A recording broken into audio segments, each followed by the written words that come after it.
네. 오늘 마지막 세션이더라고요. 그 마지막 세션을 맡은 신한의 AI 연구소 박성호라고 합니다. 저는 오늘 주제를 보면서 사실 좀 많이 고민을 했습니다. 위에 보시면 이제 플랫폼 경쟁력으로 본 AI 적용과 과제라고 되어 있는데, 사실 솔직히 말씀드리면 과연 금융업 또는 금융회사들이 가지고 있는 앱이 플랫폼이라고 불릴 수 있는 것인가에 대해서 사실 고민을 좀 많이 해봤었고요.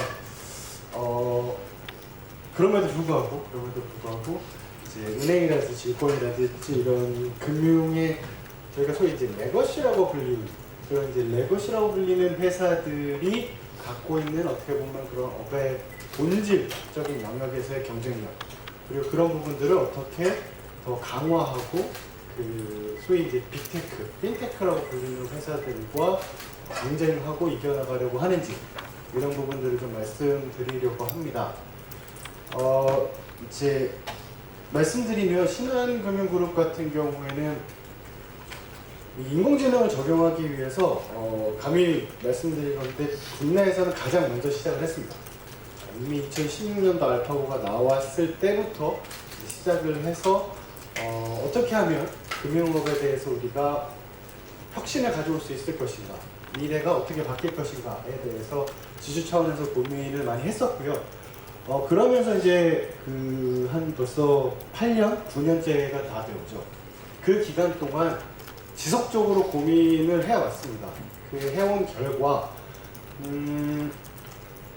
고객 그리고 직원 이렇게 맞섰을 때 과연 고객이 갖고 있는 가장 페인 포인트는 무엇인가, 그리고 또 그 금융업에 종사하는 직원들이 갖고 있는 페인 포인트는 무엇인가에 대해서 고민을 해왔고, 이런 부분들을 소위 저희가 지금 현재 얘기하고 있는 인공지능 또는 여러 가지 최첨단 기술들, 이런 것들로 해결을 해야 되지 않을까라는 결론에 다다랐고요. 가장 화두가 됐던 게 불과 몇 년 전까지만 해도 디지털라이제이션 그리고 디지털 트랜스포메이션입니다. 근데 이제 신한금융그룹에서 디지털 트랜스포메이션이라는 부분은 사실 기술을 단순하게 도입한다, 내가 어떠한 기술로 어떤 서비스를 만들어낸다가 아니라고 보고 있습니다. 어떻게 보면 지금까지 레거시라고 불리우는 회사들이 갖고 있던 사실 이제 초창기였기 때문에 그런 시행착오를 겪는다고 볼 수 있습니다만, 시행착오의 일환으로서 예를 들면 지금 같은 경우에 생성형 AI, 초거대 LLM이 모델이 등장을 했다. 자, 이 기술 갖다 놓고 들여온 다음에 뭐 하지? 라고 하는 부분의 서비스 설계는 이제는 더 이상 워킹하지 않는다라고 보고 있고, 사실 그런 부분들이 핀테크 회사들 대비해서 레거시라고 불리는 금융회사들이 약했던 부분이라고 저희는 판단을 하고 있습니다. 어떻게 보면 이제는 고객 또는 직원들의 페인 포인트에서부터 출발해서 사실 내가 필요한 어떤 영역의 기술들을 가져와서 사용하는 게 진정한 디지털 트랜스포메이션이라고 보고 있고요. 그런 의미에서 고객 입장에서 은행, 대표적인 신한금융그룹의 대표 회사가 은행이기 때문에 은행을 예로 들어서 말씀드리면 은행 업무 시의 시간과 장소의 제한, 그리고 기능은 참 많은데 굉장히 불편한 UX UI, 이런 부분들이 사실 어떻게 보면 좀 금융업을 고객들이 쉽게 다가와서 활용하지 못하는 부분이 아닌가라는 생각이 있었고요. 그리고 직원들 입장에서 보면 다들 일을 하고 계시겠지만 굉장히 은행업이라는 게 반복적인 업무들이 많습니다. 단순 반복 업무들이 정말 많아요. 근데 이게 하나로 또 빠뜨릴 수가 없어요. 왜냐? 빠뜨리는 순간에 바로 사고가 일어나요. 그래서 이제 그런 어려움과, 그리고 이제 최근에 뒤에서도 잠깐 말씀드리겠습니다만 혁신금융 서비스를 통한 맞물리 규제 완화가 발표되었음에도 불구하고 외부에 최첨단 기술이 탑재되어 있는 사스와 기타 여러 가지들을 활용하기가 굉장히 힘들다, 아직까지도. 이런 부분들이 굉장한 페인 포인트가 아닐까라고 생각을 했고, 거기에 해결 방안으로서 첫 번째가 고객의 경험, 저희가 이제 흔히 말하는 UX, UI, 그리고 디지털 시대에서의 DX, 그 다음에 AI가 화두가 되면 AX까지 지금 계속 발전을 하고 있는데, 그런 고객 경험에서의 어떤 강화 부분, 그리고 직원의 업무 생산성 향상 부분, 이 업무 자동화나 이런 부분들도 다 포함되는 부분이겠죠. 그리고 마지막으로 최신 기술 또는 그 기술의 어떤 역량에 대한 내재화, 이런 세 가지 부분이 크게 회사 입장에서, 그룹 입장에서 고민해야 되는 부분이 아닌가라고 생각을 하고 있었고요. 잠깐 말씀드리면 신한금융그룹 같은 경우에는 앞서 말씀드렸던 대로 이미 2016년에 캐피탈마켓, 자본시장을 대상으로 해서 알파고 이후에, 사실 그 당시 알파고가 나왔을 때 솔직히 말씀드리면 신한금융그룹의 지주 차원에서 엄청난 충격을 받았어요. 뭐 모든 산업 부분들이 그렇지만 그 당시 회장부터 시작해서 전 임원들이 충격을 받았어요. 그리고 전 계열사에서 소집이 돼서 이제 프로젝트 리서치 한 1년 정도 리서치를 진행한 이후에 POC를 했었고, 은행에서부터 RPA, 저희가 이제 로봇 자동화라고 하죠.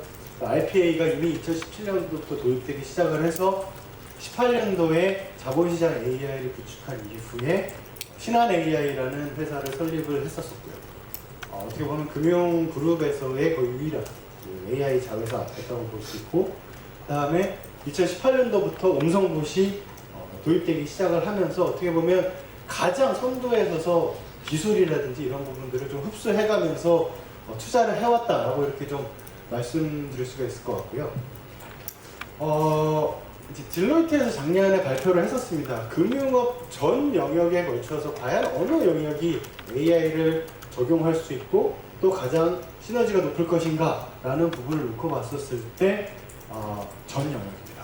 저희가 흔히 프론트 미들 백이라고 나누는 그 영역 중에서 결국 고객 접점에 있는 프론트부터 시작을 해서 사실상의 여러 가지 오퍼레이션과 그 리스크 매니지먼트가 일어나는 미들 부분, 그 다음에 그 업무가 자동화가 반드시 필요한 백 오피스 부분, 이런 부분들 전반에 걸쳐서 결과적으로 인공지능이 적용이 돼서 효율성 향상 및 고객 경험 확대, 이런 부분들이 적용될 수 있다라고 이렇게 보고서에서 제안을 했었고요.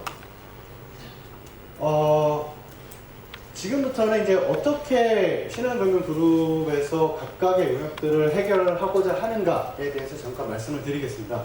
먼저 프론트 쪽입니다. 고객 경험 부분과 연계돼서 인공지능은 어떻게 활용될 것인가 라는 부분을 보면 이제 그 많은 회사들이 은행권 포함해서 AICC라는 AI 컨택 센터를 열고 있습니다. 열고 있는데 이 단순한 상담 제공에서 끝나는 것이 아니라 고객 입장에서 영업정보를 방문하셨을 수도 있고, 또는 컨택 센터를 통해서 상담을 받으셨을 수도 있고, 또는 뭐 여러 가지 인터넷 뱅킹이나 모바일 뱅킹에서 뭐 본인이 필요하신 여러 가지 업무들을 하셨을 수 있어요. 근데 과연 그것들이 연계가 되느냐라고 봤었을 때 대부분 회사들이 연계되어 있지 않습니다. 무슨 말이냐면 내가 영업점에서 상담을 받고 나서 중단이 됐었을 때 그 이후의 프로세스로 다른 채널들에서 받을 수 있는가, 또는 내가 모바일에서 뭔가를 상담을 하다가 또는 업무를 진행하다가 중단이 끊겼는데 그거를 지점에 찾아갔었을 때 바로 직원이 그 다음 단계에서부터 고객한테 상대를 해줄 수 있는가. 근데 고객 입장에서 보면 두 번 일하는 거예요. 만약에 그게 안 된다고. 근데 사실 여태까지 그래 왔죠. 근데 이게 해결하는 방향이 사실 개념적으로 굉장히 쉬운데 이게 IT적으로도 그렇고요. 굉장히 갖춰질 게 많습니다. 그리고 실시간 인터페이스들이 전부 돼야 되고 근데 뭐 금융그룹이라는 게 또 은행이라는 게 좋은 점이 뭐가 있겠습니까? 사실 이제 자금이 많다는 거죠. 그래서 막대한 투자를 하면서 사실상의 이게 오비오비라는 게 이제 신한금융그룹 내에서의 원 보이스라는 뜻입니다. 그래서 어느 채널에 고객이 진입을 하셨더라도 그 채널에서 상담받았던 내역이 다른 채널들까지 다 공유가 되면서 언제 어디서나 바로 상담이 즉시 가능하게끔 하는 부분들을 디지털과 또 그 오프라인 통합해서 고객 기능 혁신을 가져가려고 하고 있습니다. 이 서비스에 대한 고도화 부분을 좀 크게 생각을 하고 있고요. 직업 맞춤형 같은 업무 자동화 부분은 제가 AI1이라는 일종의 브랜딩으로 해서 올 9월 달에 고도화된 2차 버전을 내부적으로 배포를 했습니다. 그래서 그 전에는 이제 그 AI1 1.0 버전이 있었는데 단순한 어떤 RPA에 대한 등록이나 이런 부분이 있었다고 한다면 은행권에서는 좀 놀랍게도 현재 발표됐던 AI1 같은 경우에는 업무 PC, 본인의 업무 PC 내에서 모든 게 자동화돼서 돌아갑니다.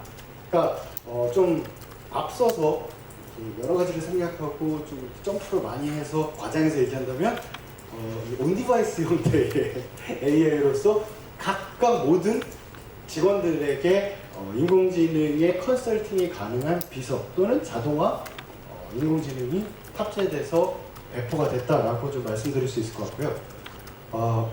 이건 뭐 솔직하게 말씀드리면 에러도 많습니다. 그래서 많이 지금 이게 담당하고 있는 부서와 직원들은 밤을 새가면서 지금 출시한 지 얼마 안 됐기 때문에 일을 하고 있습니다만 큰 뜻은 그렇습니다.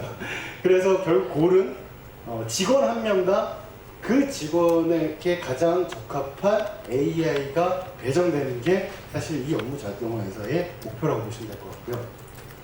다음은 이제 내재화 부분으로서 AI와 데이터를 어떻게 바라보느냐입니다.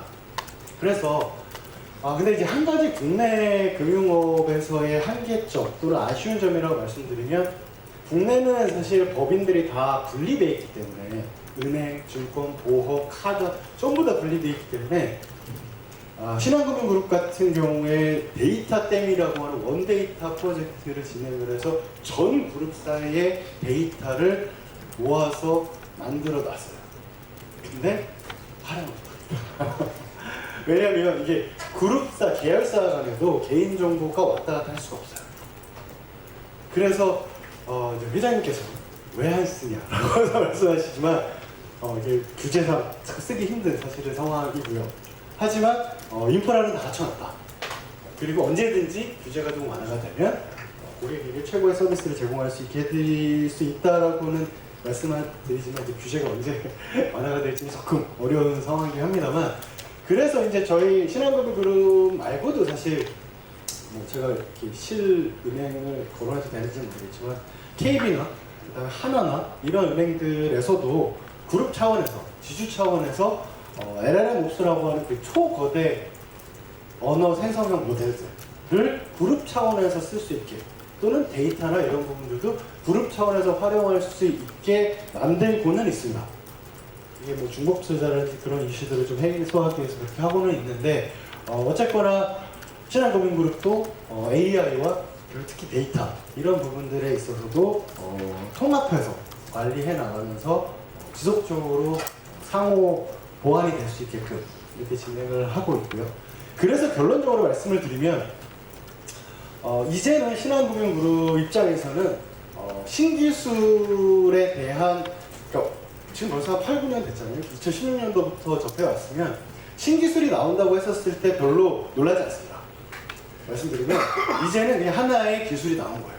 어떻게 하면 우리가 신한금융그룹 고객의 페인 포인트를 없앨 것인가에 조금 더 초점을 맞춰서 업무를 진행한다라고 보시면 될 것 같고 이렇게 나가야지만이 사실은 여기서 말씀드리는 플랫폼으로서의 경쟁력을 조금 더 확보를 해나갈 수 있지 않을까라고 이렇게 보고 있고요. 그래서 저희 이제 금융그룹의 슬로건입니다. 더 쉽고 편안한 더 새로운 금융을 위해서 고객들께 또는 직원, 내부 고객이죠. 직원들의 여러 가지 업무를 편안하게 또 더 쉽게 그리고 더 새로운 경험을 제공해 드리겠다라는 게 신한금융그룹에서 바라보고 있는 AI의 모습입니다. 좀 더해서 이제 망블리 규제 완화에 대해서 말씀드릴 필요가 있을 것 같아요. 왜냐하면 현재 가장 화두가 되는 2012년 말, 13년 초, 14년 말이었죠. 아니 10년 말이었죠. 12년 말에서 이제 불과 한 2년이 채 안 돼. 그런 어떻게 보면 생성형 AI라고 하는 앞에서도 말씀 주셨던 젠 AI라고 하는 이런 부분들이 굉장히 혁신적인 변화를 가져왔죠. 왜냐하면 그 전까지에 있었던 어떤 분석적인 저희가 흔히 이제 디스크리미넌트 AI라고 불리는 이 분석형 AI들과는 다르게 뭔가를 새롭게 제너레이트 할 수 있는, 생성할 수 있는 AI들이 나오게 되면서 이제는 빅테크와 그 이외의 회사들과의 괴리가 굉장히 커졌다라고 보고 있습니다. 그래서 이 망분리 규제 완화 부분이 결론적으로 국내에서도 반드시 빠른 시간 안에 해소가 될 걸로 기대를 하고 있고요. 사실 2013년에 좀 큰 사고가 있었죠. 그 이후에 대부분의 해외 국가들이 논리적 망분리를 하는 반면 국내에서는 물리적 망분리를 강제로 가해버렸죠. 그래서 결국은 선을 다 뽑았습니다. 고맙게도 얼마 전에 있었던 블루스크린 사태는 그래서 국내 금융사들 하나도 겪질 않았죠. 하지만 그게 과연 박수 칠 일인가에 대해서는 조금 고민해봐야 될 상황이고요. 왜냐하면 이렇게 규제를 하고 난 이후에 안타깝게도 국내의 사이버 보안, 이 보안과 관련된 산업이 굉장히 많이 낙후했습니다.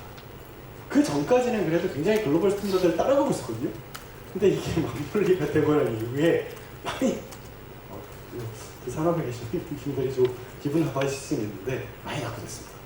그래서 사실은 금융이라든지 이런 곳에서도 바로 망분리로 들어가지 못하고 금융보안이나 이런 데서 바로 들어가지 못하는 이유가 2년 정도의 유예를 두는 거예요.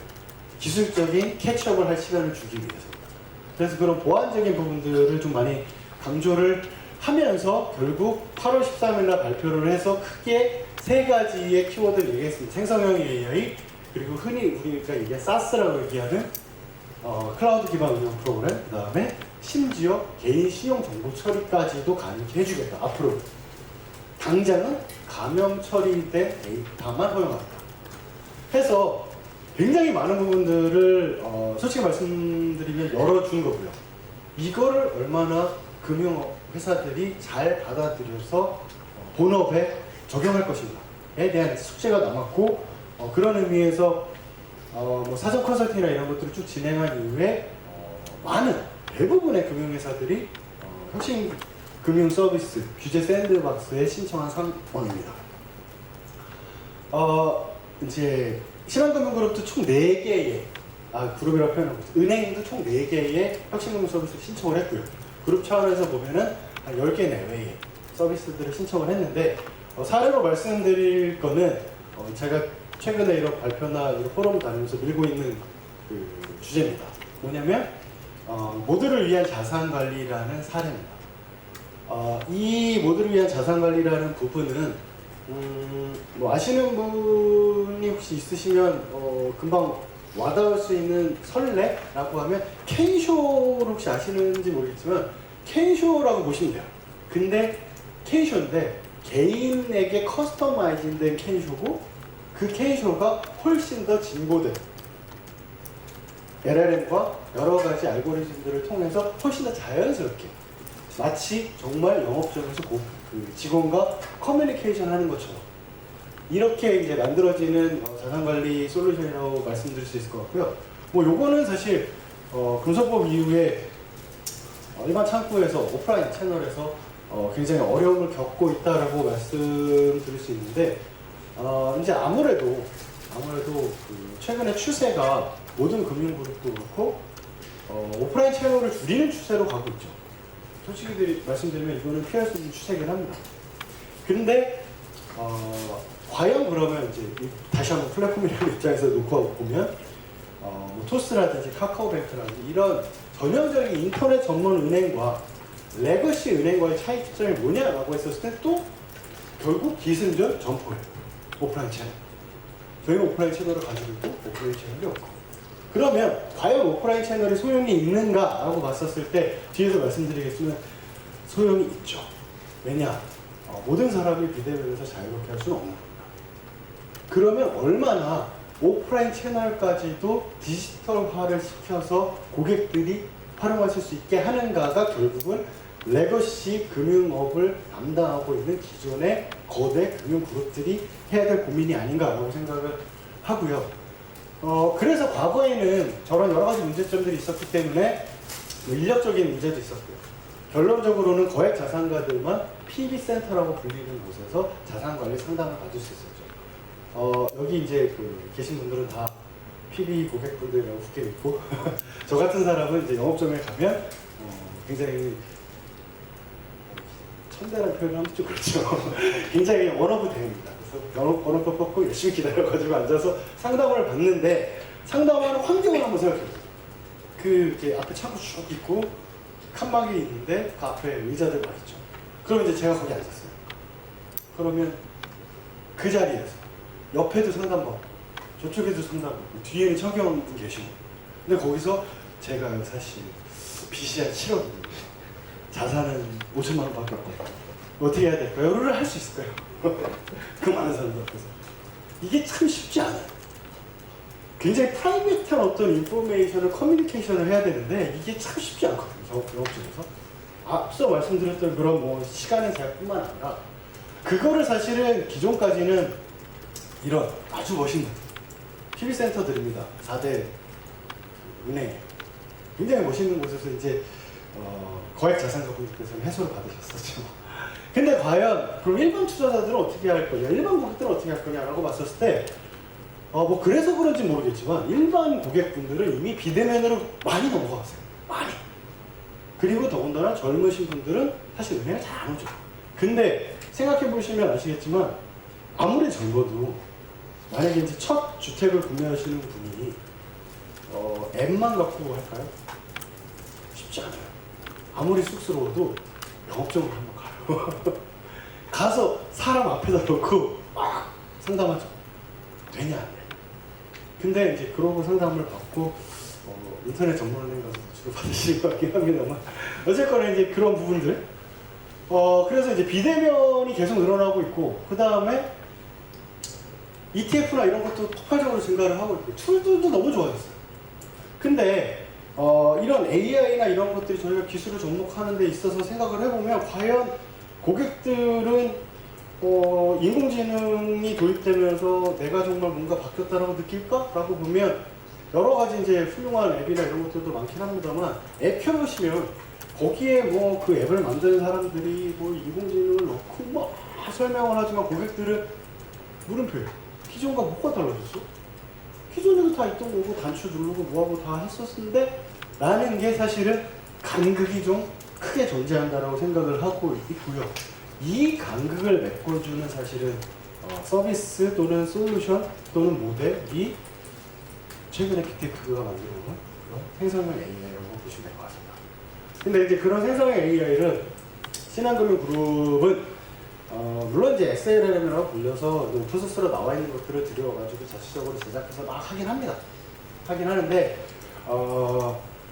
그런 초거대 모델이라고 불리는 것들을 과연 금융그룹이 만들어야 될까라는 것으로 본질적인 질문으로 들어가면 사실은 JP모건도 그렇게 하고 있지는 않아요. 그거는 빅테크의 영역이라는 거예요. 그러면 금융업자들의 역할은 뭐냐?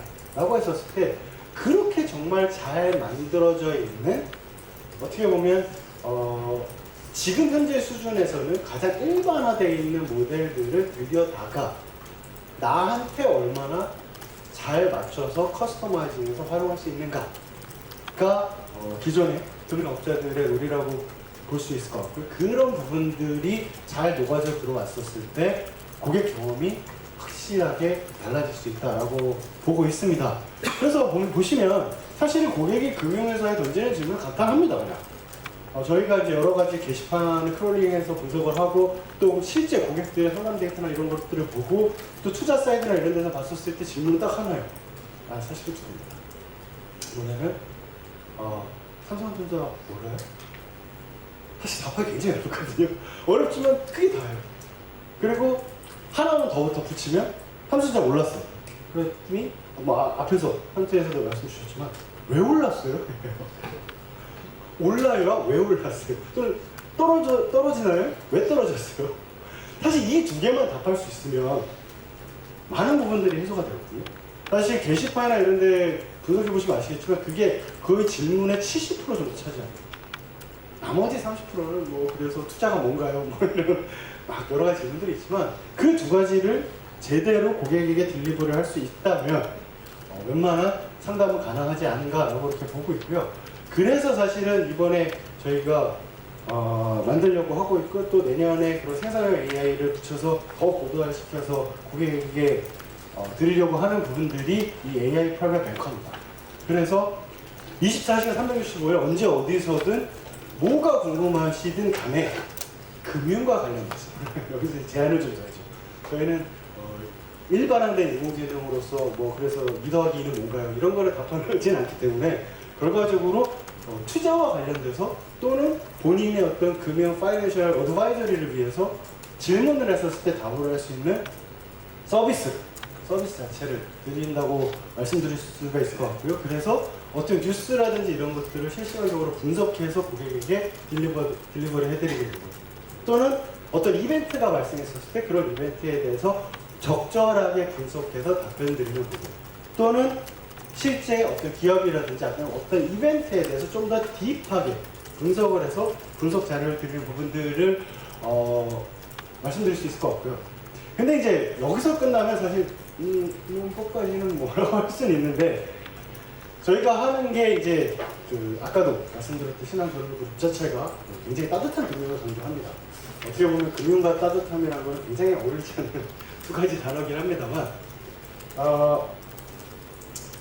이 사회적 약자에 대해서도 커버를 해야겠다라고 그룹 차원에서 많이 생각을 하고 있고요. 단순한 ESG뿐만 아니라 올 초에 CES를 보셨으면 아시겠지만, CES의 화두는 사실 올해 좀 많이 바뀌었어요. 올 초에. 작년까지 또 재작년까지는 얼마나 기술적으로 진보된 것들이 출시되고 그 기술이 출품됐느냐가 주된 심사라든지 전시의 요건이었다면, 올 초부터 아마 내년이나 후년까지도 그 추세는 계속 이어질 겁니다. 현재까지 나와 있는 기술들로 얼마나 인류의 삶의 변화를 가져왔는가, 그리고 얼마나 인류에 도움이 됐는가가 사실은 CES의 포인트예요. 이제 그래서 말씀드리면 사실 간단합니다. 문맹률을 놓고 보면요, 일반인 같은 경우에는 1%가 안 돼요. 세종대왕님의 구수한 목적으로 한국 사람 같은 게 1%가 안 돼요. 0.0%입니다. 근데 청각장애인들 같은 경우에는 30%가 넘어가요. 그리고 시각장애인들 같은 경우는 90%가 문맹입니다. 글자를 몰라요. 이게 과연 그럼 저 사람들은 어떻게 사회생활을 하고 있을까에 대한 질문. 근데 과연 적느냐? 대기업이나 큰 회사 입장에서 보면 뭐 50만, 100만이 적다라고 볼 수는 있겠지만, 사실 사회적으로 봤을 때 50만, 100만은 결코 적을 숫자는 아니거든요. 그렇다면 과연 이분들을 어떻게 끌어안을 것인가에 대해서 결국 이 문제는 발전된 AI 기술이 해결해 줄 수밖에 없다고, 그게 아까 용은진 스피커나 이런 것도 말씀하셨지만 현재 나와 있는 STT-TTS를 갖고 그런 시각장애인들의 대상으로 해서 할 수 있게끔 하는 부분들. 그 다음에 이게 사실 올해였죠. 올해 CES의 최우수상을 받았던 몇 개 중에 하나입니다. 뭐냐면 수어 아바타예요. 그러니까 저도 이제 이 서비스를 기획하고 총괄을 하면서 처음 알게 된 사실인데, 이 청각장애인들은 언어가 저희가 흔히 말하는 한국어, 영어가 모국어가 아니에요.